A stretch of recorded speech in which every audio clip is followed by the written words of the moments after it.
네, 오늘은 요한계시록 5번째 시간. 오늘은 2장 18절에서 3장 6절까지 두아디라와 사대교회 두 교회에게 주신 예수님의 음성을 듣는 시간 되기를 기도합니다. 제가 짧게 기도하고 오늘 말씀 함께 나누도록 하겠습니다. 사랑하는 주님, 오늘 이 예수 그리스도의 생명의 사랑의 메시지를 오늘도 우리 머리가 아니라 경험이 아니라 성령께서 우리에게 말씀하시는 그 진리의 말씀으로 받기를 소원합니다.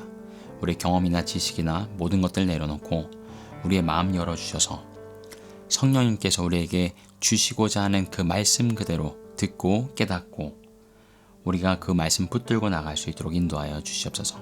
예수님의 이름으로 기도드렸습니다. 아멘.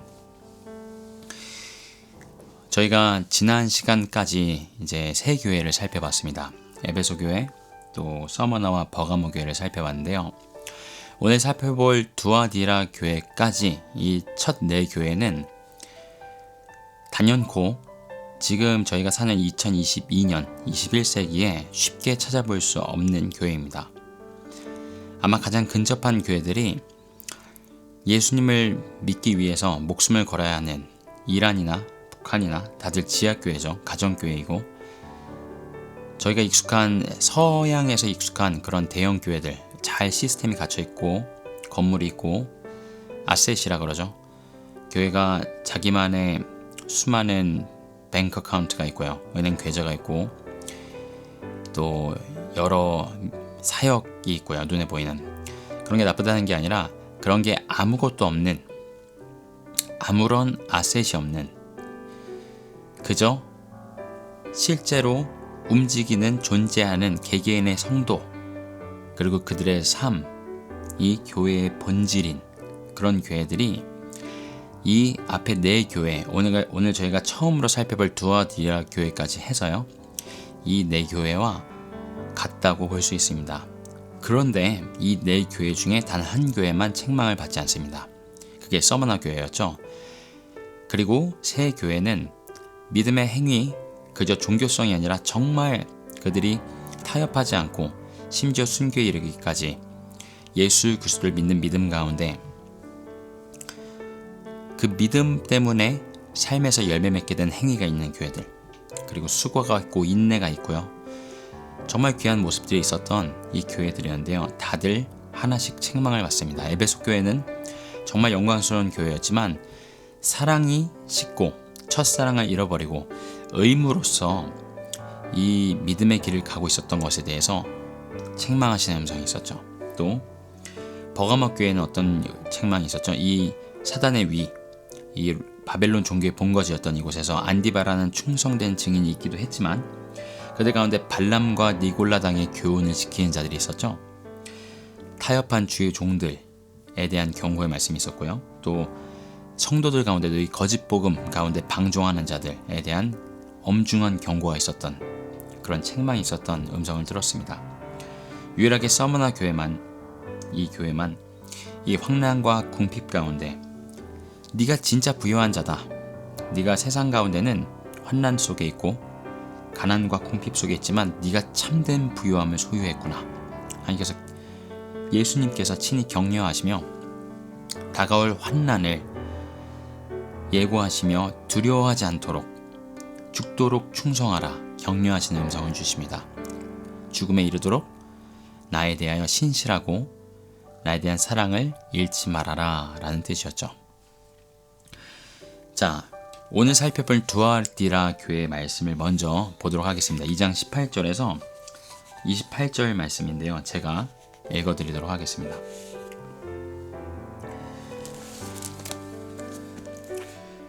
두아디라 교회의 사자에게 편지하기를, 그 눈이 불꽃 같고 그 발이 빛난 주석 같은 하나님의 아들이 가라사대, 내가 내 사업과 사랑과 믿음과 섬김과 인내를 나누니 내 나중 행위가 처음 것보다 많도다. 그러나 내게 책망할 일이 있노라. 작칭 선지자라는 여자 이세벨을 내가 용납함이니 그가 내 종들을 가르쳐 꾀어 행음하게 하고 우상의 재물을 먹게 하는도다. 또 내가 그에게 회개할 기회를 주었으되 그 음행을 회개하고자 아니하는도다. 볼지어다 내가 그를 침상에 던질 터이요 또 그로 더불어 간음하는 자들도 만일 그의 행위를 회개치 아니하면 큰 환난 가운데 던지고 내가 또 사망으로 그의 자녀를 죽이리니 모든 교회가 나는 사람의 뜻과 마음을 살피는 자인 줄을 알지라. 내가 너희 각 사람의 행위대로 갚아주리라. 두아디라에 남아있어 이 교훈을 받지 아니하고 소위 사단의 깊은 것을 알지 못하는 너희에게 말하노니 다른 짐으로 너희에게 지울 것이 없노라. 다만 너희에게 있는 것을 내가 올 때까지 굳게 잡으라. 이기는 자와 끝까지 내 일을 지키는 그에게 만국을 다스리는 권세를 주리니 그가 철창을 가지고 저희를 다스려 질그릇 깨뜨리는 것과 같이 하리라. 나도 내 아버지께 받은 것이 그러하니라. 내가 또 그에게 새벽별을 주리라. 귀 있는 자는 성령이 교회들에게 하시는 말씀을 들을지어다. 아멘. 두아디라 지방은 알렉산더에 의해서 요새로 세워집니다. 그들에게 수호신이 하나 있었는데 그 수호신의 이름은 아폴로였습니다. 아폴론이라고도 불리죠. 제우스의 아들로 알려져 있고요. 제가 오랫동안 미술 공부를 했습니다. 잠깐 여담인데 이제 예고를 나왔거든요. 예고를 준비하는 기간 또 예고를 가서 가장 많이 그렸던 데생이라 그러죠. 연필로 그림을 그릴 때 가장 많이 나왔던 소재 중에 하나가 석고상입니다. 석고로 만든 사람 얼굴 상들 아시죠? 그걸 이제 보통 석고상이라고 부르는데 그 석고상에 아폴로가 있었고요. 아폴로만 있는 게 아니라 이제 로마 시저, 이제 황제죠. 황제를 가리키는 말이죠. 시저도 여러 명이 있었고 또 다른 신들 미의 여신 비너스도 있었고 지금 생각해보면 그리스 로마 신화에 나오는 신들 그리고 황제들 저희가 지금 계속 살펴보고 있는 초대교회 때 사람들이 실제로 숭배했던 그 우상들과 황제들이 그들의 얼굴이 제가 3년 이상을 내내 매일 보면서 그리고 공부해야 됐던 그런 조각상들인 걸 문득 깨닫게 됐어요. 사탄이 얼마나 이 문화 가운데 자기를 변장해서 교묘하게 파고드는지 정말 소름 끼칩니다. 지금 생각을 해보면. 그때는 무지해서 몰랐죠. 그때는 그냥 수험생으로 그냥 그림 잘 그리고 싶어서 열심히 보면서 그렸었는데 하나님께서 왜 형상을 만들지 말라고 하늘과 땅 아래 어떤 형상으로도 형상을 만들지 말라고 그리고 우상을 섬기지 말라고 하셨는지 참 많이 와닿게 됩니다. 하나님은 어떤 형상으로도 저희가 표현할 수가 없죠. 그분은 창조주시고 홀로 구별되어 계시고요. 어떤 피조물로도 그분의 형상을 다 담아낼 수가 없고 하물며 인간의 조각으로 그분을 담아낼 수 있을까요? 그럴 수가 없죠. 인간이 너무나 쉽게 하나님은 이런 분이셔. 아니야, 하나님은 저런 분이셔. 라고 스스로 하나님을 만들고 정의하고 마치 이스라엘 백성이 출애굽하고 나서 시내산 앞에서 모세가 더디 내려오는 걸 보고 금송아지를 만들고 이것이 너희를 애굽에서 인도하여 낸 여호와다 아론이 이야기하니까 그 앞에서 뛰놀죠. 그들은 정말로 그 금송아지가 여호와인 줄 알고 그랬던 거예요. 그 일이 똑같이 반복됐던 게 여로보암 때 너희들 예루살렘까지 가서 예배드릴 필요 없어. 성전까지 갈 필요 없고 단과 또 베델에다가 금송아지를 만들죠. 이것이 여호와다. 너희들 여기서 예배해라. 참 똑같은 일들이 저희 시대에도 너무나 많이 반복되는 것을 봅니다. 잠깐 여담이었고요. 이 두아디라 지방의 수호신이 아폴로였습니다. 아폴로가 수호신이었다는 얘기는 당연히 그곳에 아폴로의 제단이 있었고 아폴로를 실제로 숭배했다는 거죠. 그것이 로마 시대까지 쭉 알렉산더 이제 헬라 제국부터 로마 시대까지 쭉 이어집니다. 두아디라 도시는 나름 번성했던 도시이긴 하지만 저희가 전에 살펴봤던 에베소나 버가모 정도의 레벨은 아니었어요. 이제 그렇게 큰 도시는 아니었고요. 그냥 보통 미디움 사이즈의 도시라고 보시면 되는데 그래도 유명했던 산업이 있습니다. 그것이 바로 옷감 산업이었는데요. 이 옷감과 섬유를 잘 만들 수 있었던 이유가 이 두아디라 지방에 물이 참 좋았다 그래요. 물에 미네랄이 풍부했는데 이 미네랄이 풍부해서 당대 세계에서 가장 선명한 붉은색 옷감을 만들 수 있는 지역이 바로 이 두아디라 지역이었다고 합니다. 자, 붉은색 옷감 하면 혹시 생각나시는 분이 있을지 모르겠는데 그 바울이 이제 아시아에서 복음을 전하고 싶어서 가는데 성령님께서 막으십니다. 복음 전하는 걸 막으세요. 그리고 환상을 통해서 마게도니아에서 우리를 와서 도우라 라는 환상을 보고 마게도니아 지역으로 넘어갑니다. 이 환상에 우리를 와서 도우라 하고 누군가가 이제 환상 가운데 나타났잖아요. 그게 누군지 저희는 알 수가 없잖아요. 그리고 나서 바울이 처음으로 만난 첫 번째 회심자가 누군지 아세요? 마게도니아 전체 지역에서, 지금으로 치면 그리스 지역이죠. 루디아라는 여인입니다. 루디아는 자주장사로 잘 알려져 있죠. 이제 자주색 옷감을 파는 나름 되게 성공한 비즈니스 워먼이라고 생각하시면 돼요. 21세기 버전으로 치자면 그 루디아가 처음으로 이제 마게도니아 지역에서 바울의 복음 메시지를 듣고 반응하고 회심하고 자기 집을 열어서 그들을 유숙하게 하고 결국은 자기 집을 초대교회로 세웠던 이제 가정교회가 된 거죠. 그래서 참고로 이 교회가 나중에 그 빌립보 교회가 됩니다. 마게도니아 지역의 빌립보 교회가 되는데 이 빌립보 교회의 첫 성도들이 누구였냐면요. 루디아와 그리고 바울이 감옥에 갇혔을 때 이제 옥문이 흔들리고 이제 다 문이 열리니까 이걸 지키던 간수가 정신이 번쩍 나와가지고 자결을 하려고 그래요. 이제 이미 죽은 목숨이죠. 왜냐면 죄수들이 다 도망갔다고 생각을 했으니까. 근데 바울이 소리칩니다. 잠깐! 우리 다 여기 있다고. 도망가지 않았다고. 그때 그 유명한 대화를 합니다.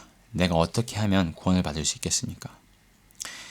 그랬더니 바울이 그러죠. 주 예수를 믿으라. 그리하면 너와 내 집이 구원을 얻으리라.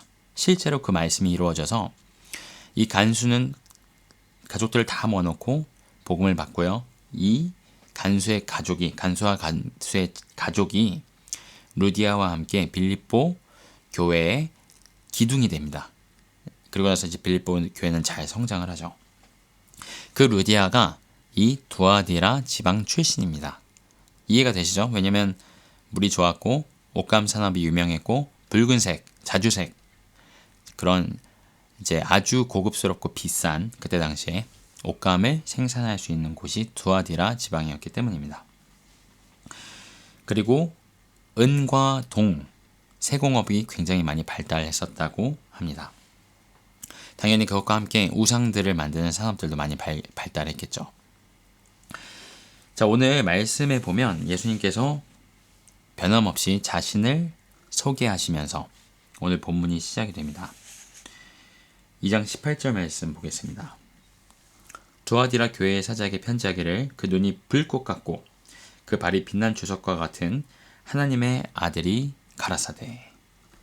자, 이 예수님의 소개에 보니 오늘은 그 눈이 불꽃 같다라고 표현하시고요. 그 발이 빛난 주석 같다라고 말씀하십니다. 자, 불꽃과 주석하면 무엇이죠?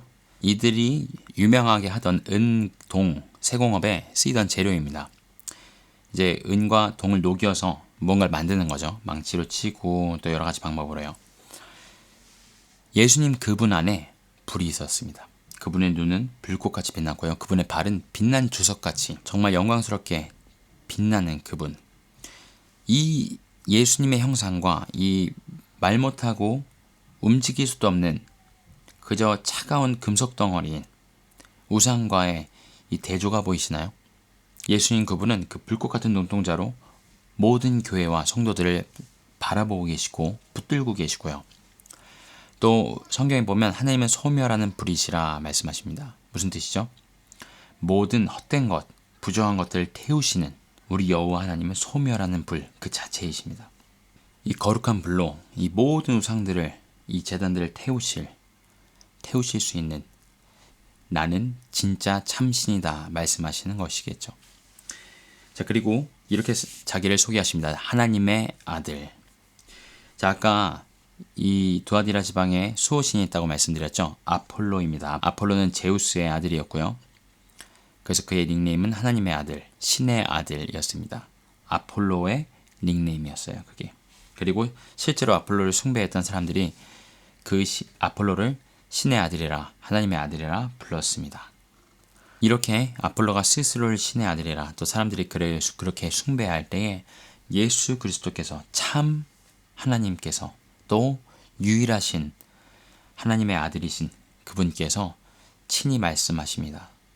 두 눈이 불꽃 같고 그 발이 빛난 주석 같은 하나님의 아들 내가 이야기하노니 모든 헛된 우상들 모든 이 거짓말들을 뚫고 예수님 그분의 영광을 드러내고 계시는 것이죠.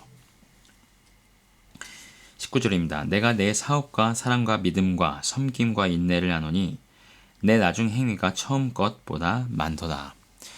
자, 오늘 이 두아디라 교회도 먼저 알아주시고 칭찬하시면서 시작을 하십니다. 너의 사업, 바꿔 말하면 영어로는 works, 행위라고 되어 있고요. 사랑, 믿음, 섬김, 그리고 인내를 안다라고 말씀하십니다. 그리고 더 놀라운 말이 더 나오는데요. 너의 나중 행위가 처음 것보다 많도다 라고 말씀하시는데요. 이것을 비춰봤을 때 저희가 쉽게 알 수 있는 건 이제 첫사랑을 잃어버렸던 에베소 교회는 달리 두아디라 교회는 성장하는 교회였습니다. 저희가 지금 계속 이 배경들을 살펴본 이유가 있어요. 그냥 이 교회는 첫사랑을 잃어버렸구나, 저 교회는 이런 죄에 빠졌구나, 그런 차원이 아니고요. 감히 흉내낼 수 없는 귀한 믿음의 행위가 있었던 교회들이라는 겁니다. 이 교회들이 타협하지 않고 어떤 믿음으로 굳게 서 있는지를, 그렇게 서 있었었는지를 우리가 더 깊이 깨달을수록 이 예수님의 알아주심이 얼마나 귀한 것인지 저희가 더 깊이 깨달을 수 있을 줄로 압니다. 그리고 바꿔 말하면요, 우리가 이렇게 안락함과 편안함과 익숙함과 핍박 없음과 자유로움 가운데 믿음 생활을 하는 것이 얼마나 우리를 반대로 타락하게 하고 책망받게 할 수 있는가의 반증이기도 합니다. 그걸 보여주는 것이죠. 이 예수님께서 알아주셨던 이 두아디라 교회의 사업과 사랑과 믿음과 섬김과 인내, 이 내용이 무엇인지 조금 더 깊이 살펴보기 원합니다. 이 두아디라 지방은 어떤 환경 가운데 있었고 그들에게는 어떤 세상의 도전이 있었고 무엇을 인내했어야 했을지, 어떻게 믿음으로 뚫고 나갔어야 했을지 살펴보도록 하겠습니다. 두아디라의 사회와 경제와 산업과 종교, 거의 모든 삶의 영역이죠. 이 모든 것의 기반은 게으르였습니다. 게으르. 자, 게으르가 한국말로 하면 어떤 연합 조직, 노동조합, 그 정도 될 수 있을 것 같아요.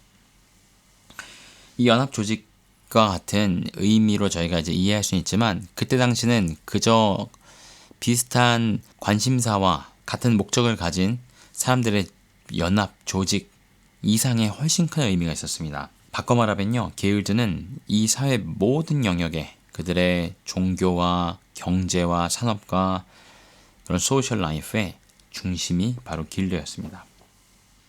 시즌별로 이 모든 길드가 함께하는 축제가 열립니다. 그리스도인들에게는 이 축제가 문제가 되었습니다. 이유는 이 축제가 아폴로의 성전에서 이루어지고요. 그리고 아폴로 숭배와 직접적으로 연결되어 있었기 때문입니다. 축제가 이렇게 시작을 합니다. 아폴로에게 제사를 드리며 그를 숭배하며 시작하고요.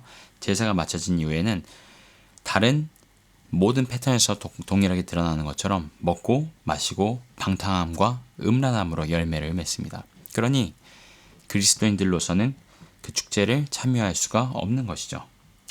그들이 이 축제를 참여하지 않음으로 인해 그들에게 모든 삶의 기반이 되었던 길드로부터 추방을 당하게 됩니다. 어떤 의미죠? 사회적으로는 사람들이 그리스도인들을 차별하고 배척합니다. 저 독선적인 사람들, 저 세상과 어울릴 줄 모르는 사람들, 저 외골수들, 어떤 수많은 비난과 또 모욕을 당하면서 배척당하고요. 심지어는 친구들과 가정 안에서도 이러한 일들이 일어납니다. 경제적으로는요, 직장을 잃게 됩니다. 길드는 모든 경제활동의 중심이었죠. 그러니 길드에서 배척을 당했다는 건 내가 모든 경제활동의 기반을 잃는다는 의미이고요. 그 분야에서 완전히 제외가 돼서 나 혼자서 아주 소규모로 아무 도움 없이 나만의 산업을 운영하는 것 외에는 다른 방법이 없는 그런 상황에 놓이게 되는 것이죠. 그리고 종교적으로는 어땠을까요? 종교의 공동체이기도 했다 그랬죠. 길드가. 신앙 공동체로부터 추방을 당했습니다. 유대인들은 회당으로부터 추방을 당했고요. 이제 이렇게 생각하시면 되는데, 유대인들이 로마 시대 때 자기들의 유대교, 유대 전통을 유지할 수 있는 이유가 있었습니다. 그게 적당히 타협을 해서 그랬습니다. 아, 그래, 우리가 황제, 시저, 신이라고 인정해 줄게. 저희가 잘 아는 예수님을 십자가에 못 박는 장면에도 그 장면이 나옵니다. 막 바리새인들, 대제사장들, 종교 지도자들이 저기 빌라도한테 그러죠. 당신 지금 이 예수라는 자가 스스로를 이스라엘의 신이라고, 히브리 민족의 신이라고 이야기를 했는데, 메시아라고 얘기를 하는데 우리한테는 시저 말고는 다른 신이 없다. 대단하죠. 대단한 신앙 고백이죠. 예수님을 십자가에 못 박기 위해만 한 이야기일까요? 아니요. 그들에게는 타협이 너무나 일상이었습니다. 왜냐하면 그들에게 중요한 건 신앙이 아니라 전통이었고요. 자기들의 지위와 권력이었기 때문이죠. 자, 유대인들이 이렇게 회당에서 자기 회당을 유지하면서 갈 수 있었던 이유가 그것이었는데, 초대교회 교인들은 모두 유대인이었죠. 이들은 유대인들의 회당으로부터 추방을 당합니다. 유대인들로부터 배척을 당한 거예요. 자기 민족으로부터. 그리고 지하로, 가정으로, 아주 소규모로, 심지어는 가족과 자기 민족으로부터 배척을 당하여 정말 소수가 모여서 믿음의 신앙의 공동체를 이루어 살아갈 수밖에 없었습니다. 이 길드로부터의 추방은 이 세상의 거센 대다수로부터의 추방이자 분리였고요. 배척이었습니다. 지금 저희가 사는 이 시대는 어떻죠? 교회가 교회를 유지하기 위해 그 체계와 전통과 그 모든 것들을 유지하기 위해 세상의 풍조와 문화와 또 세상에서 정한 법을 열심히 준수하며 쫓아갑니다. 어떻게 하면 세상을 잘 흉내내서 사람들에게 매력적으로 어필할 수 있을까를 참 오랫동안 교회가 고민을 해온 것 같아요. 그리고 그 고민의 열매를 꽤 성공적으로 맺어온 것 같습니다. 나라에서 정한 법을 준수하는 건 어떻죠? 백신 패스나 나라에서 정한 법들이 있으면 가장 먼저 열심히로 준수하는 게 교회가 되어버렸습니다. 모든 교회가 그렇진 않지만 대다수의 교회가 그렇게 이 교회를 유지하고자, 체계와 건물과 이 시스템을 유지하고자 그렇게 세상과 타협하는 모습을 보여주게 됩니다. 이게 제가 뉴스에서 발췌한 내용인데요. 그냥 읽어드리겠습니다. 종교활동에 미접종자가 참여하는 경우 좌석의 30%만 사용 가능하며, 접종 완료자만 입장할 경우 좌석의 70%까지 사용할 수 있고, 총 인원은 299명 이하로 제한된다. 종교 소모임은 접종 완료자만으로 4명까지 모일 수 있고, 취식과 통성 기도는 전면 금지되며, 성가대와 찬양팀은 접종 완료자만으로 구성해야 한다. 이게 레위기서에 나오는 하나님이 주신 말씀이 아니고요. 나라에서 제정한 법입니다. 그리고 교회가 하나님의 말씀 위에 이 나라에서 제정한 법을 두고 준수하고 있습니다. 왜죠? 모든 이 시스템과 전통과 교회를 유지하기 위해서요. 그러니 이 세상 법이나 세상 풍조 위에 하나님의 말씀을 두는 교회나 목회자나 성도는 교단으로부터 추방을 당하고요. 교회로부터 추방을 당하고요. 또 같은 성도로부터 배척을 당하게 될 수밖에 없습니다. 인류 역사 내내 있어왔던 이 일이 지금 저희가 사는 이 시대에도 일어나고 있는 것이죠. 이렇게 모든 기반을 잃으면서까지 자기의 믿음과 인내를 지켰던 두아디라 교회, 이들에게도 예수님의 책망의 목소리가 들려옵니다. 20절에서 23절 말씀인데요. 그러나 내게 책망할 일이 있노라. 자칭 선지자라 하는 여자 이세벨을 내가 용납함이니. 자, 여기 이세벨을 용납하였다라는 책망을 듣게 됩니다. 이세벨은 북이스라엘과 남유다 통틀어서 가장 악했던 왕 아하방의 아내였습니다. 바알과 아세라 숭배를 이스라엘에 들여온 장본인이고요. 이스라엘 전체가 민족적 배도로 넘어가는데 아주 결정적인 역할을 하였던 여인입니다. 이 두아디라 교회에 자칭 선지자라는 한 여인이 등장하는데 그 여인의 이름이 이세벨입니다. 실제로 그 여인의 이름이 이세벨이었는지 아니면 그 영과 행동이 이세벨과 같아서 그렇게 지칭했는지 저희가 정확하게 알 수는 없지만 양쪽 의견 다 굉장히 타당해 보입니다. 이 여인이 가짜 영적 권위를 가지고 자칭 선지자라고 했죠. 이렇게 사람들을 가르치고 독려하기 시작합니다. 너희들 길드 축제에 참여하고 길드 멤버로 남아있는 거. 그러면서 그 문화 가운데, 그 축제 가운데 사람들과 어울리고 먹고 마시고 우상숭배 마음으로만 여호와 하나님 경외하고 행동은 너희들이 진심으로 그거 경배하는 거 아니잖아. 하나님 그거 다 이해하실 거야. 괜찮아. 그 정도는 타협이 아니야. 라고 하면서 사람들에게 가짜 신앙적, 영적 안도감을 주고요. 그리고 이들이 타협하고 육체 욕심을 쫓을 수 있도록 영적으로 허락을 해버립니다. 독려를 하는 거죠. 가짜 영적 권위를 가지고요. 그리고 이렇게 얘기하겠죠. 이것이 로마 시대를 사는, 길드 시대를 사는, 21세기를 사는 현대 그리스도인의, 로마 그리스도인의, 길드 그리스도인의 지혜다. 이게 참 지혜로운 것이다. 라고 분명히 가르쳤을 것입니다. 이 가르침을 들은 자들이 실제로 길드 축제, 아폴로 성전에서 이루어졌던 길드 축제와 아폴로 우상 숭배와 먹고 마심과 음란함 가운데 참여하고요. 하나 되고요. 그들의 신앙을 타협하고 육체의 욕심을 쫓기 시작합니다. 이 세상과 함께하고 싶어. 인정받고 싶어. 직장 잃지 않아도 돼. 그래서 그 열매가 무엇이었을까요? 오늘 이렇게 말씀하십니다.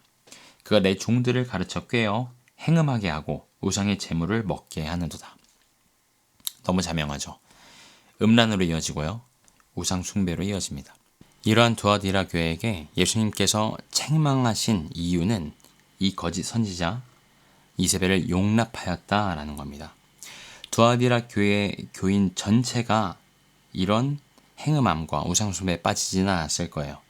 분명히 너희들의 행위와 사업과 사랑과 믿음과 섬김과 인내를 한다.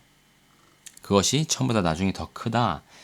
이 귀한 믿음의 행위를 칭찬하십니다. 그러니까 모두가 그런 이세벨의 이야기를 듣고 거짓에 빠지지는 않았을 거라는 거예요. 하지만 그것을 용납한 거, 그것을 분별하지 않은 거, 가짜 거짓 영적 권위로 성도들을 속이는 거, 육체 욕심을 쫓게 만드는 거, 타협하게 만드는 걸 분별하지 않은 거, 진리로 분별하고 그것을 제하지 않은 것에 대해서 엄히 책망하시는 것입니다. 이 진리 가운데 분별함에 대해서 예수님께서 주신 말씀 몇 가지 제가 읽어드리겠습니다. 마태복음 24장 11절 말씀입니다. 거짓 선지자가 많이 일어나 많은 사람을 미혹하게 하겠으며, 마가복음 13장 22절 거짓 그리스도들과 거짓 선지자들이 일어나서 이적과 기사를 행하여 할 수만 있으면 택하신 자들을 미혹하려 하리라. 누가복음 6장 26절 모든 사람이 너희를 칭찬하면 화가 있도다. 그들의 조상들이 거짓 선지자들에게 이와 같이 하였느니라. 요한일서 4장 1절 사랑하는 자들아 영을 다 믿지 말고 오직 영들이 하나님께 속하였나 분별하라. 많은 거짓 선지자가 세상에 나왔음이라. 여러분, 오늘 성경에서 분명히 말씀하십니다. 예수님께서 친히 저에게 주시는 경고입니다.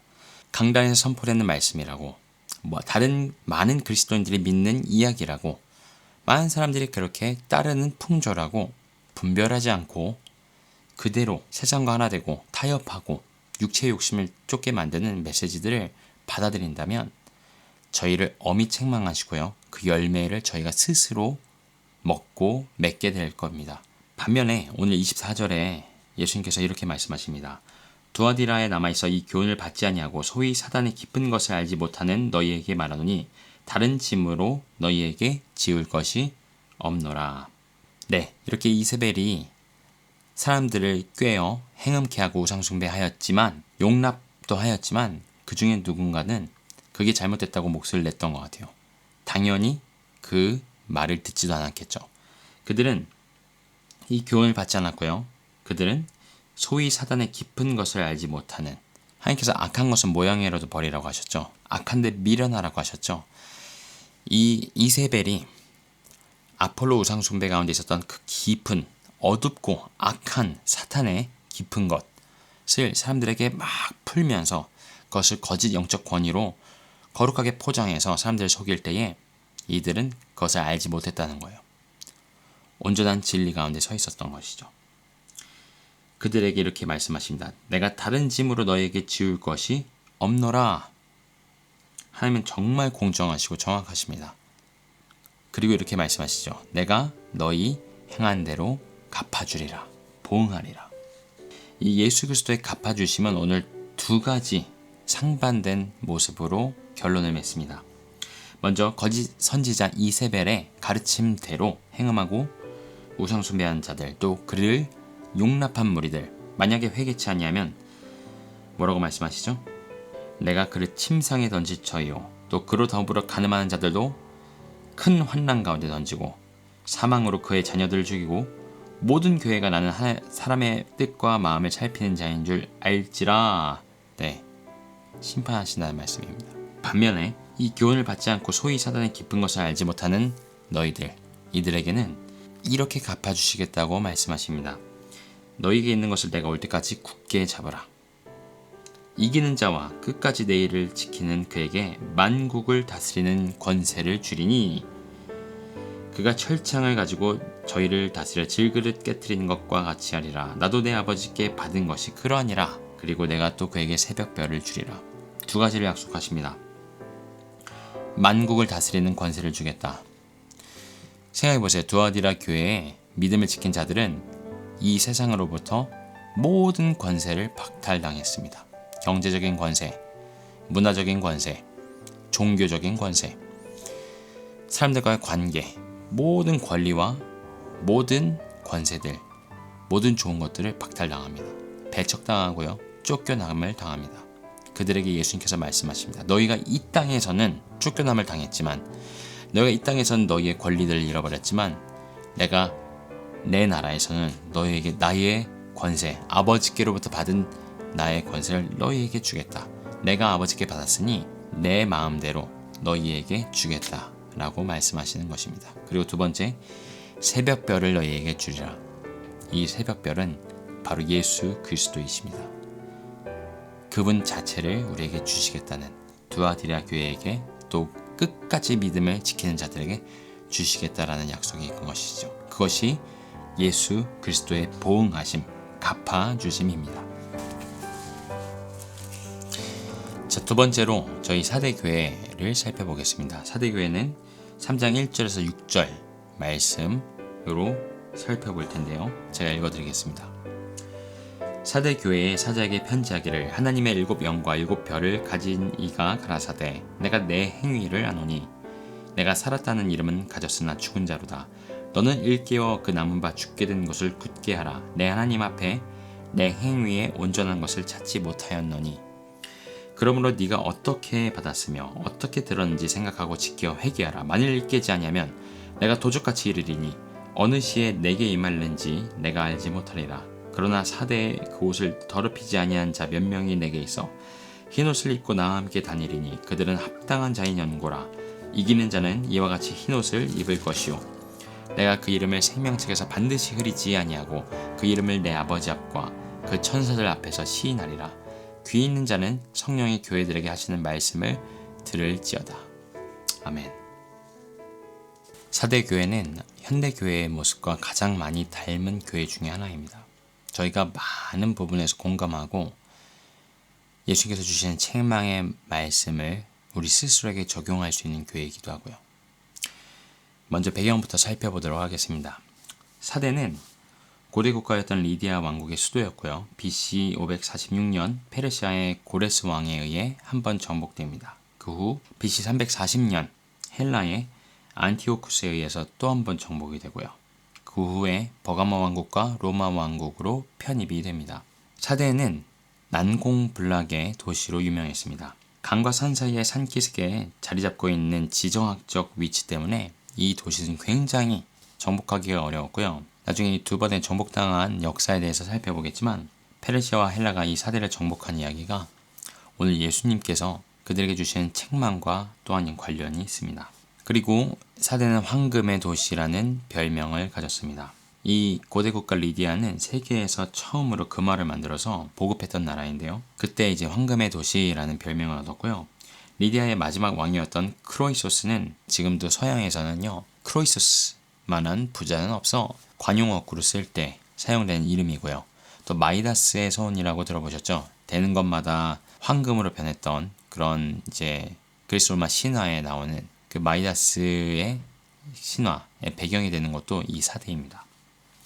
자, 고대부터 계속해서 매우 부유했고 항상 연애를 즐기고 오락과 쾌락과 음란을 즐기고 그런 것들이 지배했던 나라, 도시, 그게 바로 사대이고요. 이것보다 더 중요한 사대의 배경이 있습니다. 자, 금이 나서 부유했다라고 심플하게 정리할 수 있을 텐데 사대의 더 중요한 배경은 사대의 종교적인 배경입니다. 아데미 여신 숭배의 중요한 지역이기도 했고요. 아데미 여신뿐만 아니라 다른 여러 신전도 많이 있었습니다. 로마 시대의 모든 도시에 공통적으로 발견되는 점인데 얼마나 그리스 로마의 신들을 숭배하고 황제를 숭배하는 것들이 이 모든 도시와 사회, 사람들의 삶 가운데 큰 비중을 차지하였는가, 얼마나 그게 삶에서 모든 것이 기반되어 있는 문화이자 종교였는지를 저희가 살펴볼 수 있는데요. 말 그대로 매일매일의 삶에서 모든 일상에서 깊게 이 우상숭배와 황제숭배가 뿌리 내려 있었던 것입니다. 저희도 크게 다르지 않죠. 저희는 이제 눈에 보이는 어떤 신, 우상이라기보다는 저희가 사는 삶에 무언가를 가득가득 넘치게 숭배하는 것들이 있는데 몇 가지 키워드를 드려볼게요. 만몬, 모든 소유, 부자 되고 싶어, 재산을 더 갖고 싶어, 투기하고요. 부동산하고 내 집을 마련하고 더 좋은 차를 타고 이 모든 만몬, 소유를 숭배하는 일들이 너무나 만연해 있습니다. 너무나 당연하게 여겨지죠. 그리고 성공을 숭배합니다. 좋은 대학에 가고 좋은 기업에 취직하고요. 좋은 명예를 얻고 좋은 업적을 남기고요. 유명해지고요. 어떤 기술, 어떤 능력 이런 것들을 숭배하는 것들이요. 그것을 우러러보고 우상하는 거예요. 그리고 사람들, 연예인들, 아이돌들, 그리고 무슨 느님들 많죠. 한국 사회에. 저는 처음에 그 단어를 듣고 너무 충격적이었어요. 제가 영국에 살면서 한국 미디어를 거의 볼 일이 없는데 어쩌다가 노출이 되잖아요. 무슨 사람한테 무슨 느님, 신과 같다, 대단하다 이런 의미로 사용하는 것 같은데 그렇게 사람을 신격화하고 우상하는 것들이 그렇게 심각하게 볼 게 있어가 아니라 저희가 살아가는 매일매일의 삶에 이렇게 넘쳐난다는 것입니다. 그리고 풍조, 저희가 보는 거, 먹는 거, 입는 거, 듣는 거, 저희가 돈 주고 사는 거, 모든 것들이요. 저희가 그런 것들을 숭배하죠. 마치 로마 그리스 시대 때 이렇게 우상을 숭배하고 황제를 숭배하는 것들이 매일매일의 삶에 아주 뿌리 깊게 박혀 있었던 것처럼 저희도 그런 눈에 보이지 않는 수많은 우상들을 숭배하며 살아가는 시대에 살고 있습니다. 이곳에 소아시아에서 가장 큰 유대인 회당이 있었다고 하는데요. 이것은 로마 제국의 종교에 대한 포용적이고 관용적인 접근을 살펴볼 수가 있습니다. 자, 로마는요 기본적으로 모든 종교를 인정해 줍니다. 너희 민족, 너희 종교 그대로 사용할 수 있어. 그대로 유지할 수 있어. 그 대신에 이런 아주 강력한 기준을 제시합니다. 너희 신도 우리 다 인정을 하는데 절대 그 어떤 신도 다른 신보다 더 크고 위대하지는 않아. 어떤 절대 신이나 기준이 존재하지는 않아. 매우 종교적이어 보이나 실상은 지극히 인본적인 모든 종교의 실상은 사단의 회라고 예수님께서 말씀하셨죠. 계속 요한계시록에서도 계속해서 예수님께서 그들의 정체를 폭로하십니다. 그들은 자칭 유대인이라 하나 니골라당이라고 하나 실상은 사단의 회다. 모든 종교가 사단의 회라는 거예요. 기독교의 이단도 사단의 회인데 기독교랑 전혀 상관없는 종교는 당연히 사단의 회겠죠. 근데 이 로마의 다른 종교에 대한 포용적이고 관용적인 접근은 다른 종교는 다 사단의 회인데요. 그걸 다 인정하는 것이죠. 다 하나라고 이야기하는 것이고요. 자, 예수님께서 자기소개를 하십니다. 1절입니다. 하나님의 7 영과 7 별을 가지신 이가 가라사대. 자, 오늘 예수님께서 자신을 7영과 7별을 소유한 자로 소개하고 계십니다. 7영은 예전에 살펴본 것처럼 성령님을 의미합니다. 예수 그리스도께서 내가 보혜사를 보내겠다 약속하시죠. 그분께서 모든 교회를 교회되게 하는 성령님을 소유하신 자, 바꿔 말하면 그분을 보내시는 자로 예수 그리스도의 영이시라고 말씀하고 계시고요. 7별을 붙드신 분, 무슨 말씀이시죠? 7별은 7사자, 천사입니다. 교회를 섬기고 주관하고 천사들과 교회 지도자들, 그들을 주관하시는 예수 그리스도, 붙들고 계시는 예수 그리스도, 결국은 7영과 7별의 소유자라고 말씀하시는 의미는 내가 모든 교회를 교회되게 하는, 모든 교회를 살아있게 하는, 생명력 있게 하는 존재다라고 소개하고 계십니다. 왜 그렇게 소개하셨을까요? 이 의미인즉슨 너희가 그러한 나에게 붙어있지 않았기에, 모든 교회를 교회되게 하는 나로부터 떨어져 나갔기에 너희가 살았다 하나 죽었다라고 말씀하시는 것이죠. 자, 사대교회는 유일하게 책망만 받은 두 교회 중에 하나입니다. 칭찬 없이 바로 책망을 시작하십니다. 2절, 내가 내 행위를 아노니 내가 살았다 하는 이름을 가졌으나 죽은 자로다. 자, 살았다 하는 이름은 이렇습니다. 과거에 살아서 역사하는 교회로 이 사대교회가 알려졌었습니다. 테라폰과 아폴로니우스라는 실제로 기록에 남아있는 순교자들이 있었고요. 많은 순교자들이 이 사대교회에 있었다고 합니다. 타협하지 않았었던 것이죠. 그리고 2세기경에는 사대교회 감독이 멜리톤이라는 사람이 있었는데, 그가 사대교회 감독이었을 때 여러 면에서 이 교회의 명성을 떨쳤다고 합니다. 하지만 이 영광스러운 과거의 모습, 살았다는 이 이름, 이 무색해진 죽은 교회라고 책망을 받고 있습니다. 이렇게 책망을 하신 예수님께서 바로 그들에게 솔루션을 주시는데요. 첫 번째 솔루션입니다. 너는 일깨워 그 남은 바 죽게 된 것을 굳게 하라. 자, 일깨워라 의미는 wake up, 깨우라는 것입니다. 깨어나라는 의미이기도 하고요. 너와 스스로 살았다 하는 자이나 네가 정말 정신을 차리고 깨서 네 모습을 직시해라. 너는 죽어있다. 네가 살았다나 죽은 자이다 라고 말씀하고 계시는 것입니다. 자, 아직 죽지 않고 남은 것이 곧 죽으려고 하고 있는데 그것을 살아나게 하라. 네가 깨어나서 그것을 살아나게 하라 라고 솔루션을 주고 계십니다. 어떤 의미일까요? 스스로 살았다는 교회의 모습이니 눈에 보이는 종교적인 형식이 부족하진 않았을 것입니다. 수많은 예배가 있었겠죠. 종교적인 형식도 있었을 것입니다. 지금으로 치면 주중에도 예배가 넘쳐나고요. 새벽 예배도 있고요. 주일도 1부, 2부, 3부, 유아부, 초등부, 중고등부 막 부서별로 예배별로 많은 예배와 형식들이 있었다는 거예요. 많은 사역들이 있었고요. 또 멋진 교회 건물이 있고요. 부유한 성도들이 있고요. 그들이 넉넉하게 내는 헌금이 있고요. 대단한 시스템과 환경, 음향, 조명 많은 것들이 갖춰져 있었고 큰 성도 수를 자랑했을지도 모릅니다. 스스로 느끼기에도 우리 교회 괜찮다, 야, 굉장하다, 살아있다 이렇게 느껴졌을 것입니다. 그런데 이 아직 죽지 않았으나 남아있으나 곧 죽으려고 하는 이것을 예수님께서 일컬어 이렇게 꼬집으십니다. 내 하나님 앞에서 너의 행위의 온전함을 찾지 못하였다. 이 행위의 온전함은 에베소 교회나 두아디라 교회의 그 칭찬받았던 행위와 같은 행위입니다. 무엇이죠? 내가 그냥 살았다, 나는 잘하고 있다 이런 착각 속에서 종교성을 가지고 하는 그런 수준의 행위가 아니고요. 내 목숨을 걸고 내 삶을 걸지 않으면 열매 맺을 수 없는 믿음의 행위를 이야기합니다. 바꿔 말하면 그런 믿음이 타협됨으로 그런 믿음이 죽어버림으로 너의 행위가 온전하지 못하다고 책망하고 계시는 것입니다. 사대교회에서 로마 제국의 종교에 대한 포용적이고 관용적인 접근, 아까 말씀드렸었죠. 이것을 받아들였다는 수많은 역사적인 증거들이 있습니다. 몇 가지만 소개를 해드릴게요. 자, 이곳에 세워졌던 소아시아에서 가장 큰 유대 회당이 이곳에 남아있는데, 지금도 남아있는데요. 그 기둥에 유대인들의 이름이 발견됩니다. 그런데 재미있게도 이 이름이 헬라어로 적혀져 있습니다. 이게 어떤 의미냐면요. 유대인들에게 자기들의 이름은 너무너무도 중요합니다. 정체성이고요. 자기의 신앙인데요. 그 이름이 헬라 말로 바뀌어져 있는 것입니다. 그리고 이 헬라 말로 적혀져 있는 이름과 더불어서 이 회당 안에서 수많은 우상의 조각들이 발견이 됩니다. 유대인 회당 안에서요.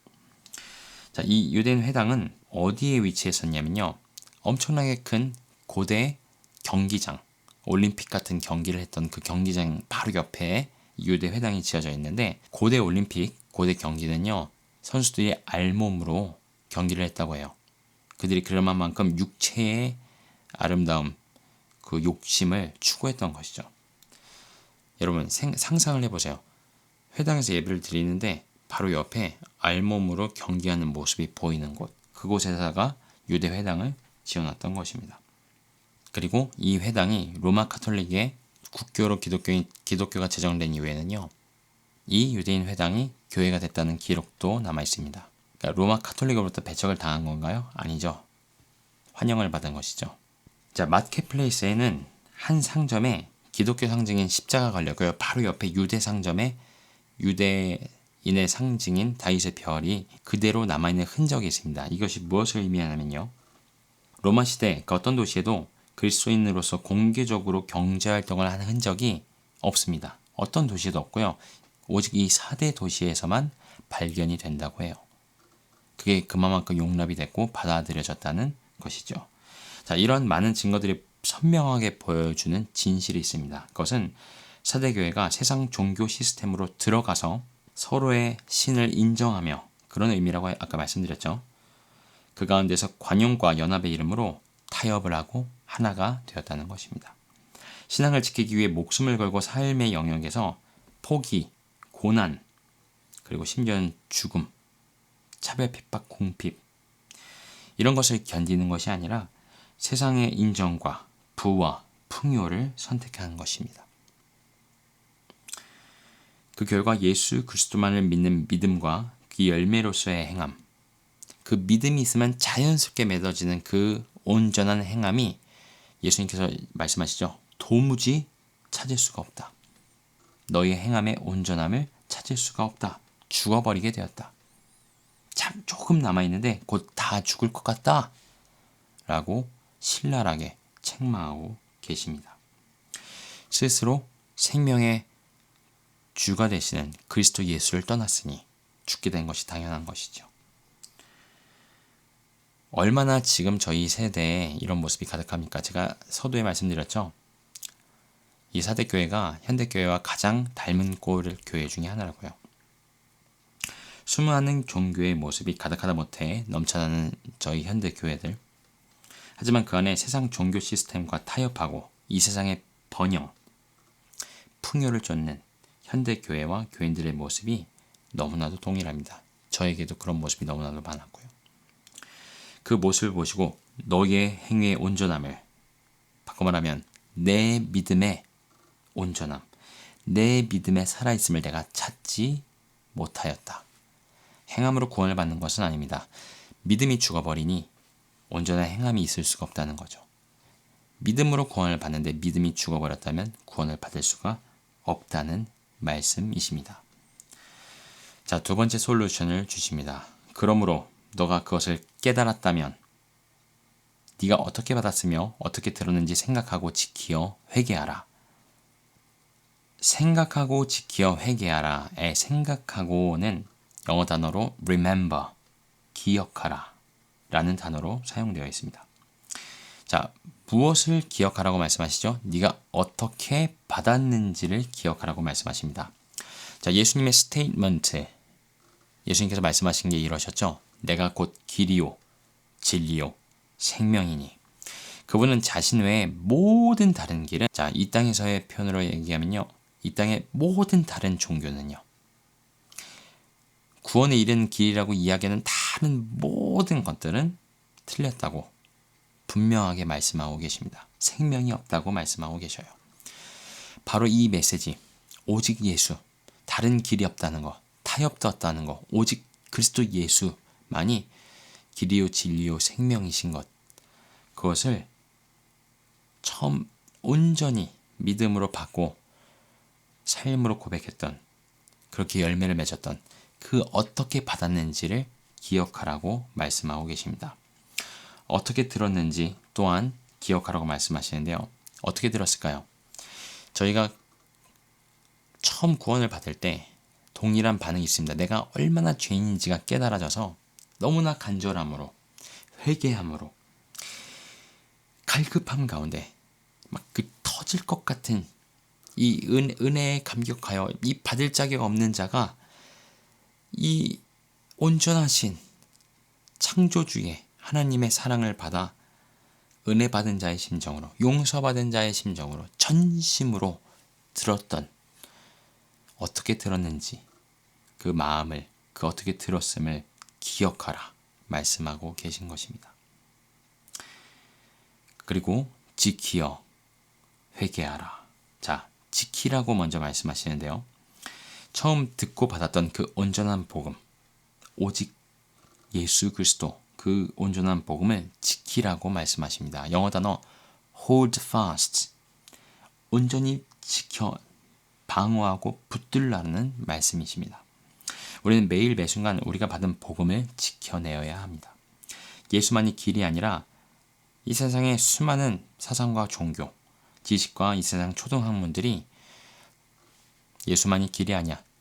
세상엔 수많은 다른 길들이 있고 그건 네 생각이고 네 신념이고 네 믿음이야 라고 이야기합니다. 그것들과 싸우고 또 싸우고, 그리고 온전한 그 복음을 붙들고 지키고 돌파하라고 말씀하고 계십니다.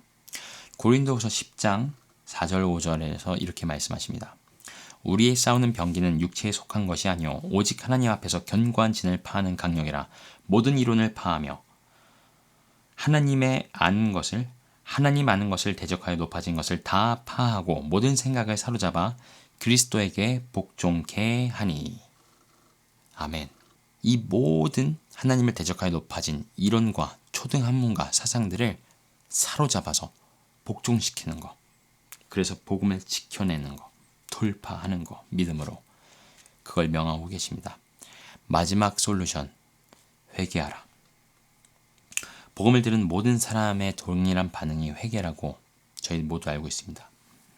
그 온전한 복음을 지켜내지 못한 것을 회개하는 것뿐만 아니라 그 복음을 날마다 반응하면요, 저희 삶의 회개가 날마다 있을 수밖에 없어요. 아, 난 이제 됐어. 아, 이 정도면 거룩해졌지. 아, 뭘 회개해야 되지? 막 몇 개월 전에, 몇 년 전에 했던 그 회개 제목 날마다 이방인처럼 똑같이 되풀이하는 그런 회개가 아니고요. 그분의 거룩하심이 더 깊이 깨달아져서 그 밝은 빛에 나아가면 어두울 때 안 보이던 이 잡티들 다 보이죠. 먼지들 다 보이고요. 그분의 거룩하신 영광에 날마다 더 가까워짐으로 내 이 죄악된 자가 더 깊이 깨달아져서 날마다 더 깊은 회개로 나아가는 그런 우리 삶, 그걸 명하고 계십니다. 날마다 그런 회개가 넘쳐나는 저와 여러분이 되기를 예수님의 이름으로 기도합니다. 마지막으로 예수님께서 이렇게 경고하십니다. 만일 일 깨지 아니하면 내가 도적같이 이르리니 어느 시에 너에게 임할는지 네가 알지 못하리라. 아까 사대가 역사적으로 2번 함락되었던 경우가 있다고 말씀드렸죠. 이 도적같이 임하는 것을 너희가 알지 못한다 라고 예수님께서 말씀하셨을 때 이 사대에 사는 사람들은 이 내용이 무엇인지 너무나 잘 알고 있습니다. 역사에서 주는 교훈이죠. 아, 우리가 그때 간략하게만 소개만 드리면요, 페르시아의 고레스 왕이 이 사대를 둘러싸는데요, 아무리 기다려도 침략할 수 있는 방법이 없습니다. 그래서 그냥 포위하고 기다리고 있다가 어떤 군인이 헬멧을 떨어뜨리는데 그 헬멧을 주러 내려와서 줍고 올라가는데 거기에 비밀 통로가 있는 것을 발견합니다. 그리고 이쪽에 병력을 보내서 공격하는 척하면서 특수부대를 보내서 그쪽으로 친 거죠. 그래서 함락을 합니다. 아주 쉽게요. 그리고 안티오쿠스, 헬라의 안티오쿠스도 같은 내용입니다. 이제 독수들이 모이는 곳에 보니 이 성에서 죽은 사람들을 버리는 장소가 있었던 것이죠. 그리고 거기는 방비가 허술한 것을 알아차리게 됩니다. 그래서 내가 도적같이 임한다 라는 의미가 이 4대 시민들 또 교인들에게는 너무나 역사적으로 교훈으로 알고 있는 살에 와닿는 이야기였습니다. 하지만 더 중요한 포인트가 있습니다. 데살로니가 전서 5장 1절부터 이렇게 말씀하십니다. 형제들아, 때와 시기에 관하여는 너희에게 쓸 것이 없음은 주의 날이 밤에 도적같이 이를 줄을 너희 자신이 자세히 알미라. 저희가 평안하다 안전하다 할 그때에 잉태된 여자에게 해산의 고통이 이름과 같이 멸망이 홀련히 저희에게 이르리니 결단코 피하지 못하리라. 형제들아, 너희는 어두움에 있지 아니하며 그날이 도적같이 우리 너희에게 임하지 못하리니 너희는 다 빛의 아들이요 낮의 아들이라. 우리가 밤이나 어두움에 속하지 아니하나니 그러므로 우리는 다른 이들과 같이 자지 말고 오직 깨어 근신할지니라. 이 데살로니가 전서에서 말씀하시는 것처럼 우리가 회개치 않으면 도적같이 이르는 그것은 멸망입니다. 심판이 임한다는 것입니다. 이 멸망과 심판이 무엇을 의미할까요? 그냥 그리스도인으로서 하나님께서 주시는 어떤 단련을 받는다는 의미일까요? 혹은 우리가 구원으로부터 떨어져 영원한 심판을 받는다는 의미일까요? 그 의미가 무엇일지 다음 연결되는 구절에서 살펴보겠습니다. 살펴보기 전에 4절에서 이렇게 말씀하십니다. 그러나 사대에 그 옷을 더럽히지 아니한 자 몇 명이 내게 있어 흰 옷을 입고 나와 함께 다니리니 그들은 합당한 자인 연고라. 이기는 자는 이와 같이 흰 옷을 입을 것이요 내가 그 이름을 생명책에서 반드시 흐리지 아니하고 그 이름을 내 아버지 앞과 천사들 앞에서 시인하리라. 귀 있는 자는 성령이 교회들에게 하시는 말씀을 들을지어다. 자, 사대에도 예수님께서 합당히 여기시는 자들이 있었습니다. 거듭 이야기하지만 예수님 하나님 정말 정확하십니다. 정말 공정하십니다. 너 사대교회 교인이지? 하고 싸잡아서 우리를 심판하시는 분이 아닙니다. 너 좋은 교회 다니지? 너는 훌륭해. 아니요, 그런 거 없습니다. 훌륭한 사도 밑에서 주의 종 밑에서 신앙생활 한다고 누구도 우리의 구원을 보장해 줄 수 없는 것과 마찬가지죠. 합당한 자인 연고라. 왜 합당한 자라고 여김을 받았을까요? 그들이 옷을 더럽히지 않았기 때문입니다. 이들은 굉장히 소수의 사람으로 그려집니다. 적은 수이지만 그 가운데서 이 타협하는 교회, 이 세상 종교 시스템과 하나 되었던 교회 가운데도 타협하지 않은 자들, 믿음을 끝까지 지킨 자들이 있었던 것이죠. 혹시 여러분의 교회의 모습에 이런 세상 종교와 타협한 모습이 있는데 그것 때문에 너무 애통해하며 하지만 나의 믿음을 지키고 있는 자들이 계시다면 이 말씀이 여러분에게 큰 격려 위로가 되시기를 바랍니다. 그리고 하나님께서 주시는 확신이 있으시면 나오세요. 그분은 행한 대로 갚아주시는 주님이십니다. 이기는 자에게는 내가 그 이름을 생명책에서 반드시 흐리지 아니하고 그 이름을 내 아버지 앞과 천사들 앞에서 시인하리라. 저희가 아까 이 도적과 같이 홀연히 멸망이 임한다 라는 말씀이 어떤 의미일까 살펴보자고 말씀드렸죠. 제가 방금 읽은 이 말씀을 설명해 드립니다. 이기는 자는 생명책에서 그 이름을 반드시 흐리지 않고 아버지와 천사 앞에서 시인하리라 말씀하시고 약속하셨는데요. 바꿔 말하면 이기지 못하고 회개하지 않고 일 깨지 않고 죽은 것을 살리지 못하면 무슨 뜻이죠? 반드시 그 이름을 생명책에서 흐리겠다, 지우겠다 말씀하시고요. 내가 반드시 내 아버지와 천사들 앞에서 너를 부인하리라 라고 말씀하고 계십니다. 정말 두렵고 떨리는 말씀이시죠? 내가 너희를 도무지 알지 못하노라. 불법을 행하는 자들아 너희는 내게서 떠나가라. 이렇게 말씀하신다는 이야기입니다. 우리 모두 본성상 저희 모두 죄된 본성상 세상에서 받아들여지고 인정받기 원하고요. 교회에서도 마찬가지죠. 종교의 모습이 있기 원하고요. 사람들이 알아주길 바라고요. 똑같이 세상과 똑같이 인정받고 칭찬받고 귀한 성도가 되기를 원합니다. 그러면서 영적으로도 세상에서도 잘 되고 풍요롭고요. 형통하고요. 세상과 은혜 가운데 좋은 것들을 모두 누리기 원하는 그런 본성이 있습니다. 그러한 모습을 오늘 예수님께서는 뭐라고 말씀하시냐면요. 그 모습이 딱 사대교회의 모습. 너의 행위에 온전함을 찾지 못하였다. 그 남은 죽게 된 것, 곧 다 죽어버릴 것 같은 그 믿음 다시 살려내라. 그렇지 않으면 도적처럼 멸망이 임할 것이다. 라고 정말 무서운 경고의 말씀을 주고 계십니다. 요한복음 15장 19절 말씀입니다. 너희가 세상에 속하였으면 세상이 자기 것으로 사랑할 것이나 너희는 세상에 속한 자가 아니요 도리어 내가 너희를 세상에서 택하였기 때문에 세상이 너희를 미워하느니라. 또 요한일서 말씀입니다.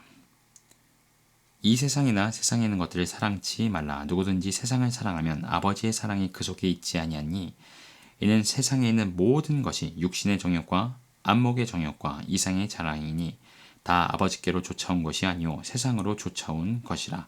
이 세상도 그 정욕도 지나가되 오직 하나님의 뜻을 행하는 이는 영원히 거하니라. 아멘. 오늘 저희가 두 교회를 살펴보면서 예수님께서 주시는 책망의 음성에 더 귀 기울이길 원합니다. 저희가 칭찬을 받을 모습이 있다면 감사한 일이죠. 그걸로 격려받는 거 귀한 일입니다. 하지만 이 마지막 때를 저희가 살면서 이 책망의 음성이 전혀 들리지 않고 나랑은 상관없는 이야기야 라고 반응이 된다면 그것만큼 두렵고 무서운 일이 없을 것입니다. 왜냐하면 저희 모두 온전한 자가 없기 때문입니다. 저희 모두 그분의 긍휼하심, 은혜가 아니면 오늘 하루를 살 수 없는 자들이기 때문입니다. 오늘 두아디라와 사대교회에게 예수님께서 주시는 말씀을 통해 저에게 주시는 말씀은 너무나도 분명합니다. 세상과 하나 되지 마라. 세상을 사랑하지 마라. 세상을 사랑하면서 나의 생명의 길을 갈 수 없다.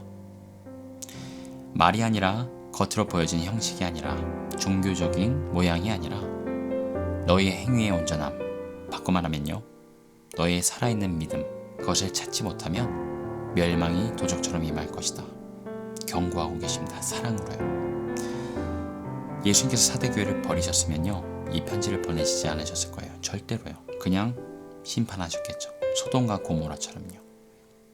그런데 예수님은 끝까지 그런 사람들을 붙들고 계십니다. 이 마지막 때에 사랑이 식는 이 시대에 여러분, 혹시 내 사랑하는 가족 혹은 내 교회에 이런 모습이 보인다면 어떻게 해야 될까요? 그냥 내가 하나님 자리에 앉아서 그들을 정죄하고 떠나버릴까요? 그게 원하시는 모습일까요? 만약에 그렇다면 저희도 책망을 받는 것을 피할 수 없을 것이고요. 예수님은 그게 정말 저희한테 원하시는 모습이었으면 이런 편지를 보내시지도 않으셨을 것입니다. 하지만 예수님께서 그 타협하고 망가져 있고 행위가 죽어져 있는 그 교회들을 끌어안고 성도들을 끌어안고 기회를 주고 계십니다. 절절한 심령으로 회개하라, 돌아오라. 저희가 저에게 주신 믿음의 사람들, 또 주위의 사람들, 가족들과 교회들을 품고 주님의 긍휼하심을 구하면서 기도하며 나아가는, 그리고 저희 스스로에게 이 말씀을 적용하며 날마다 회개하며 이 세상의 모든 썩어 없어질 것들, 세상 종교 시스템과 세상과 하나 되고자 하는 마음들을 다 내려놓고 온전히 예수 그리스도와 연합하며 그분의 신부로 준비되어가는 저희가 될 수 있도록 계속해서 기도하며 주님 손 꼭 붙들고 나아가는 저와 여러분 되기를 예수님의 이름으로 축복하고 기도합니다.